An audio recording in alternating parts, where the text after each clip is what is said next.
Assalamualaikum warahmatullahi wabarakatuh. Berjumpa lagi dengan saya Marina Anggraini dengan Ustazah dokter kesayangan kita, Dr. Rizkawati M. Biomed. Pada kesempatan hari ini kita akan membahas tentang donor darah. Donor darah memang terkesan sangat simpel, tetapi justru itu mempunyai manfaat yang sangat besar. Langsung saja kita akan sambut narasumber kita, Dr. Muflihah Rizkawati. Bismillahirrahmanirrahim. Assalamualaikum warahmatullahi wabarakatuh. Bertemu kembali dengan saya, Dr. Rizka. Hari ini kita akan diskusi seperti biasa dengan tema pada hari ini adalah terkait dengan donor darah. Nah, tadi seperti yang disampaikan Mbak Lina tadi ya, berbicara donor darah itu kesannya serem gitu ya Mbak Lina ya. Betul. Tapi sebenarnya ini suatu hal yang sangat banyak manfaatnya sekali ya. Sebenarnya tidak hanya untuk masyarakat, untuk orang yang kita donorkan darahnya, tapi kemudian untuk kita sendiri yang mendonorkan darah kita itu sebenarnya banyak sekali manfaatnya. Nah, nanti coba kita diskusikan ya Mbak Lina, apa saja nanti manfaatnya bisa kita dapatkan dari donor darah ini ya. Betul, untuk kesempatan ini kita akan membahas tentang segi pandangan dari Islam dan kesehatannya tentang donor darah itu. Jadi kalau secara medis ini ya, dari ilmu kedokteran seperti yang sudah saya pelajari, sebenarnya donor darah ini banyak sekali manfaatnya. Yang pertama, donor darah ini kan sebenarnya kita memberikan darah kita pada orang lain gitu ya, yang tentunya sudah dijamin sehat, sudah dijamin lolos screening gitu. Nah, ketika kita memberikan darah kita, otomatis kan jumlah darah kita akan berkurang ya. Nah, sehingga kemudian secara fisiologi, secara normal, tubuh kita akan dengan sendirinya memperbarui sel darah merah kita lagi. Nah, otomatis bisa dibayangkan kalau sel darah merah kita baru gitu ya, fresh, nah tentu ini kualitasnya tentu akan baik. Nah, yang kedua, dengan kita mendonorkan darah kita, sebenarnya kita akan menurunkan juga terjadinya resiko penyakit jantung. Ya, kenapa? Ya karena itu tadi, darah yang kita miliki sekarang adalah darah yang lebih baik, lebih fresh, lebih muda usianya.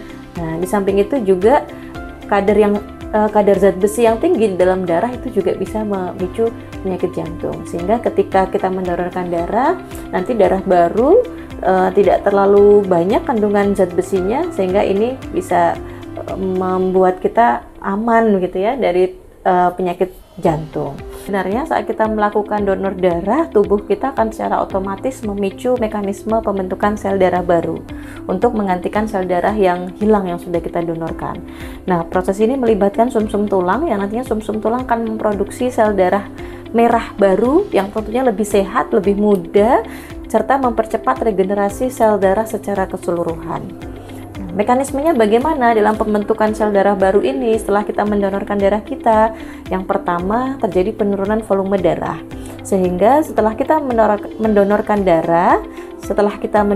darah, volume darah dari dalam tubuh kita akan berkurang. Sehingga akan terjadi stimulasi akan memicu sumsum tulang. Nah, apa yang terjadi? Kemudian sumsum tulang akan memulai untuk memproduksi sel darah baru, terutama sel darah merah.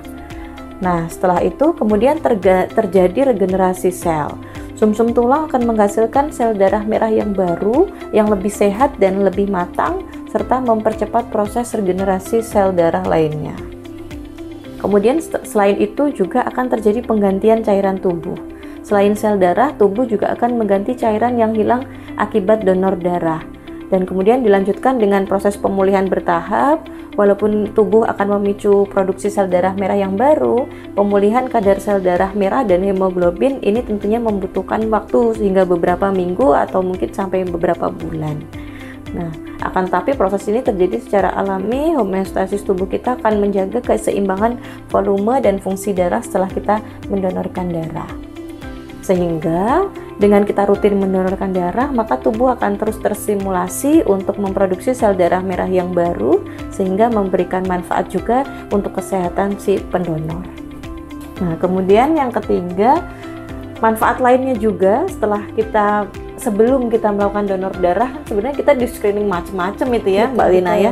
Nah, saat screening itu pemeriksaan kesehatan sebenarnya kita juga bisa melakukan medical check up gitu ya. Kita bisa diperiksa tekanan darah kita, pemeriksaan lab-lab yang lain, sehingga kita juga bisa mengetahui apakah kondisi tubuh kita ini sebenarnya cukup sehat atau tidak gitu. Nah, sehingga nanti kalau sudah lolos screening, maka kita akan bisa bisa dimasukkan ke dalam golongan orang yang bisa mendonorkan darah. Nah, itu berarti menunjukkan bahwa memang kualitas darah kita bagus sehingga bisa untuk kita donorkan kepada orang lain. Gitu, Mbak Lina. Setelah donor darah itu biasanya kan kita jadi lemes ya, Dok. Nah, itu gimana itu, Dok? Beneran enggak gitu ya? Katanya kalau habis donor darah terus darahnya disedot banyak gitu ya. Betul. Terus darah kita berkurang, terus jadi lemes, aktivitasnya jadi terbatas. Nah, sebenarnya kan tidak sepenuhnya seperti itu.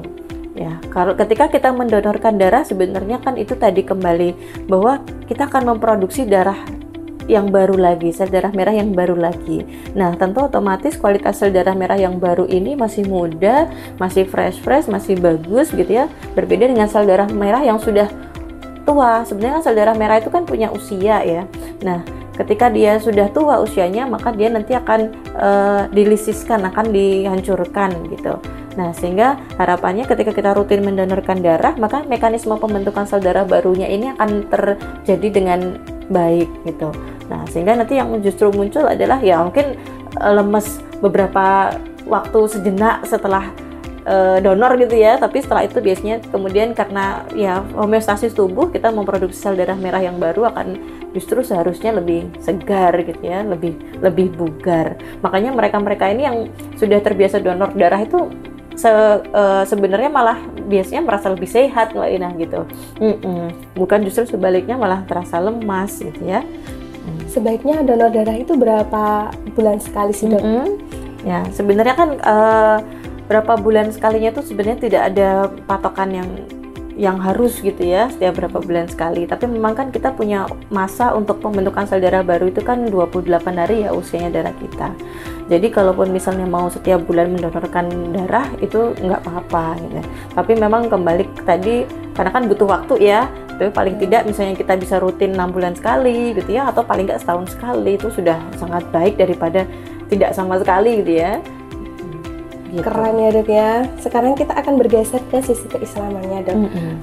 Menurut pandangan Islam, donor darah itu seperti apa, Dokter? Nah, kalau kita melihat dari ajaran agama kita ya, Islam kan sangat menganjurkan kita untuk menjadi insan yang kamil, yang bermanfaat untuk sesama gitu ya.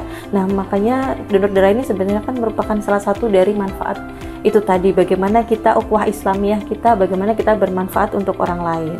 Seperti yang kita lihat di surat Al-Maidah ayat 32 ya, Allah Subhanahu wa taala berfirman, barang siapa menyelamatkan satu jiwa, maka sebenarnya seakan-akan dia telah menyelamatkan seluruh manusia. Nah, ini salah satu manfaat dari donor darah ya. Kita membantu satu orang mungkin yang membutuhkan golongan darah tertentu, sulit gitu ya karena penyakit tertentu, sudah kemana-mana cari donor susah. Nah, kita hadir untuk kemudian bisa memberikan manfaat dari darah yang kita miliki, yang semoga bisa bermanfaat untuk orang lain, sehingga nanti tentu jadi pahala amal jariah juga ya, karena kita berusaha untuk membantu orang lain.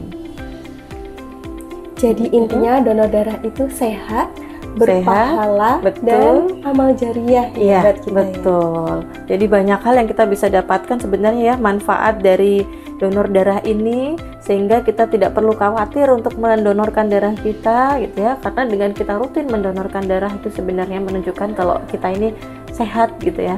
Karena orang yang tidak sehat tentu tidak akan lolos screening donor darah, Mbak Lina.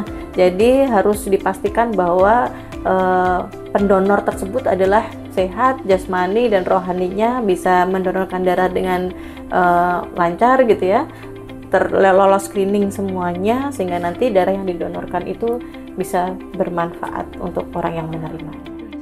Masya Allah, ternyata manfaat donor darah sangat banyak ya, Dok ya, untuk kita sendiri dan juga orang lain. Jadi teman-teman jangan ragu untuk donor darah. Insya Allah kebaikan akan kembali kepada diri kita sendiri.